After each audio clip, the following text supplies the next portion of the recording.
మమతా బెనర్జీ గారి ఒక అతిపెద్ద సిండికేట్ నెట్వర్క్ దీనికి సంబంధించిన ఫైళ్ళు బయటపడ్డాయి.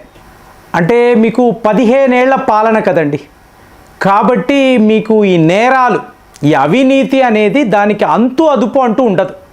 ప్రతి ఒక్క రంగంలో, ప్రతి ఒక్క డిపార్ట్మెంట్, ఇంకా మెడికల్ ఫీల్డ్లో కూడా, మందులు అనండి, మీకు అలాగే మానవ అవయవాలు అనండి, ఎందులో అయినా కూడా వీళ్ళు వ్యాపారము ద్వారా ఆ డబ్బు పెట్టుకొని అధికారం, ఇదే కాన్సెప్ట్లో 15 ఏళ్ల పాటు వీళ్ళు పరిపాలించారు.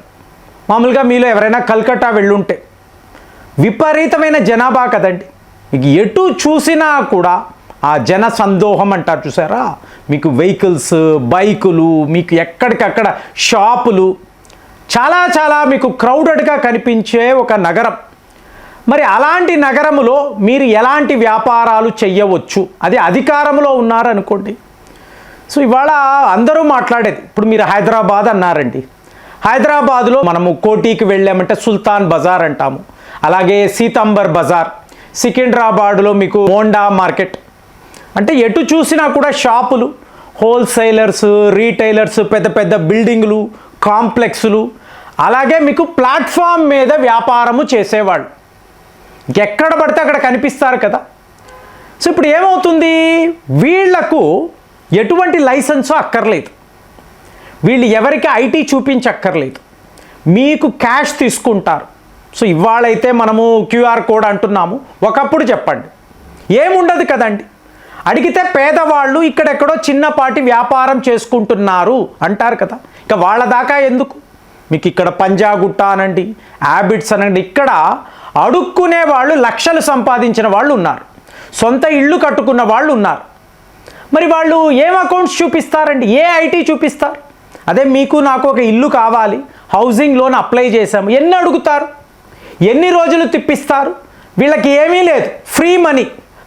సో సొంత వ్యాపారం, వీళ్ళకి వాళ్ళే యజమానులు, ఇలా సంపాదిస్తారు కదా. ఇప్పుడు ఈ కల్కట్టాలో ఏం జరిగిందో చూడండి. ఇప్పుడు ఏం చేశారు, అభిషేక్ బెనర్జీ అనబడే ఒక సైతాన్ని పెంచి పోషించింది.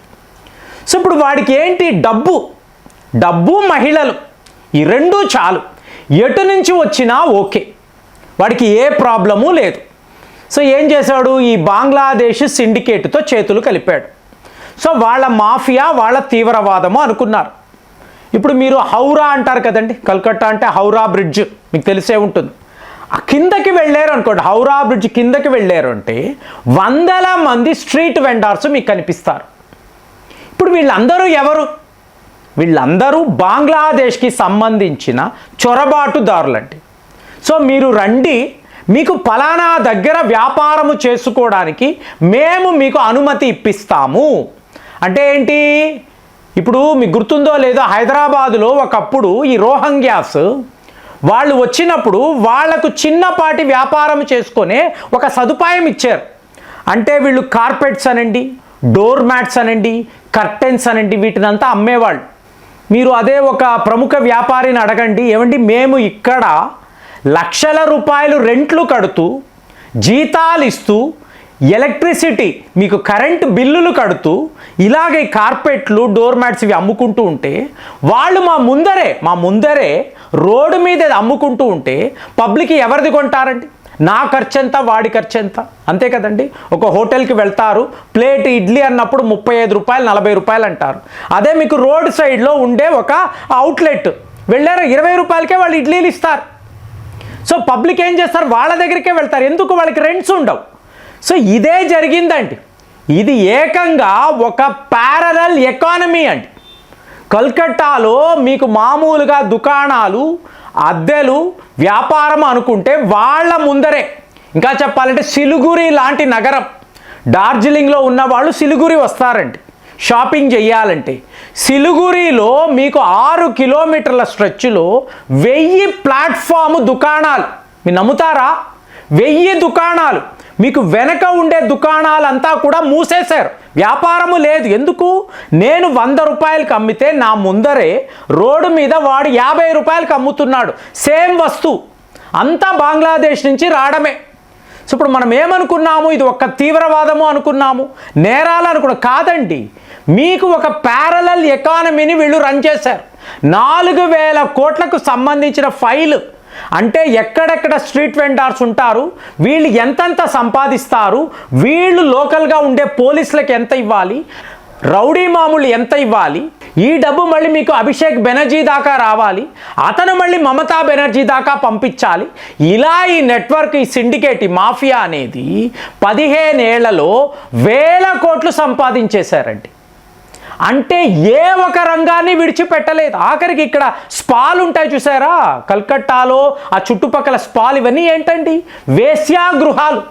బంగ్లాదేశ్ నుంచి వచ్చిన మహిళలు ఇక్కడ మీకు వేశ్య వృత్తిలో ఉన్నారు. అంటే చూడండి, ప్రతి ఒక్క వైపు నుంచి కూడా వాళ్ళు వెస్ట్ బెంగాల్ని ఎక్స్ప్లాయిట్ చేశారు. డబ్బు సంపాదన అని చెప్తూ దేశానికి చెడ్డ పేరు కాదు. ఈ మమతా బెనర్జీ అనే ఆవిడ ఏం ఆలోచించిందో, ఏం చేసిందో, ప్రతి ఒక్క నేరంలో ఈవిడ భాగం ఉందండి. ఇవాళ అదే.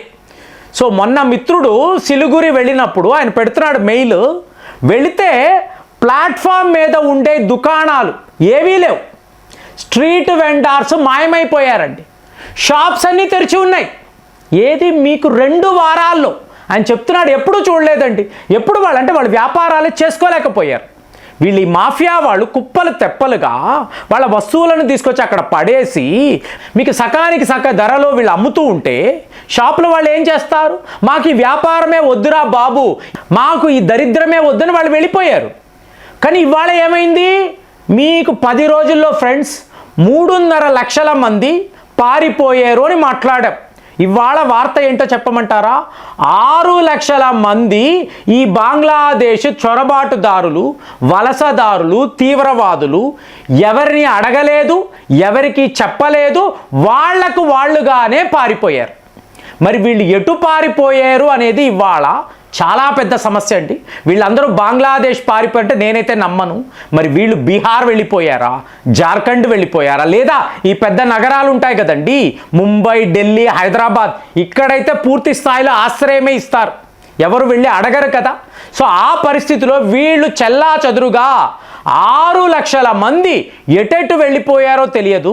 మొత్తానికి కల్కట్టాకి మాత్రము మీకు ఇక్కడ స్ట్రీట్ వెండర్స్ ఉంటారు చూసారా, వాళ్లకు మనవాళ్ళు కూడా ఉంటారు కదా. ఇందులో హిందువులు ఉంటారు, ముస్లింలు ఉంటారు. కానీ మన భారతీయులు వాళ్ళకి ఒక పెద్ద రిలీఫ్, బాబాయ్ వీళ్ళు వచ్చి మా ప్రాంతాలను కబ్జా చేసుకున్నారు, మమ్మల్ని బెదిరించారు, ఎవరెవరో గూండాలు వచ్చి మమ్మల్ని కొట్టేవాళ్ళు, గాయాల పాలు చేసేవాళ్ళు, ఇవాళ వాళ్ళందరూ ఏమైపోయారు తెలియదు. ముందు ఈ బంగ్లాదేశ్ నుంచి వచ్చిన ఈ చిరు వ్యాపారులు అనండి, మాఫియా వాళ్ళు, వీళ్ళు పారిపోయారు, మాకు ఇది చాలు. మరి గరీబోళ్ళు, పేదవాళ్ళు అన్నప్పుడు మన వాళ్ళు ఉన్నారు కదా, మన భారతీయులు ఉన్నారు కదా, మరి వాళ్ళకి ఇవాళ ఎంత పెద్ద రిలీఫో చూడండి. సో ఇవాళ హౌరా బ్రిడ్జ్ అనండి, హూగ్లీ అనండి, ఇలాగ మెయిన్ మార్కెట్స్ ఉంటాయి కదండి. మీకు కల్కట్టాలో ప్రతి ఒక్క మెట్రో స్టేషన్ బయట పెద్ద పెద్ద మార్కెట్స్ ఉంటాయి. సో ఇందులో వీధుల్లో అమ్మే వాళ్ళు అందరూ బంగ్లాదేశ్ వాళ్ళే, 80% పైగా బంగ్లాదేశ్ వాళ్ళు అన్నప్పుడు వీళ్ళు ఇన్నేళ్లలో దేశాన్ని ఏ స్థాయిలో దోచుకున్నారో చూడండి.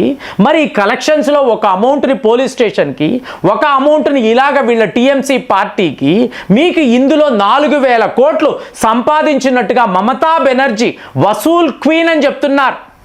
చూడండి, మీకు ఈవిడ్ని ఎవరు పెళ్లి చేసుకుంటారు అంటే మమతా బెనర్జీని పెళ్లి చేసుకునే ధైర్యము ఏ పురుషుడికి లేదు అంటారు. మరి ఇంతంత డబ్బు మీరు ఎవరి కోసం పోగు చేస్తున్నారు? ఏ పురుషుడి కోసము, ఏ ఫ్యామిలీ కోసం మీరు పోగు చేస్తున్నారు?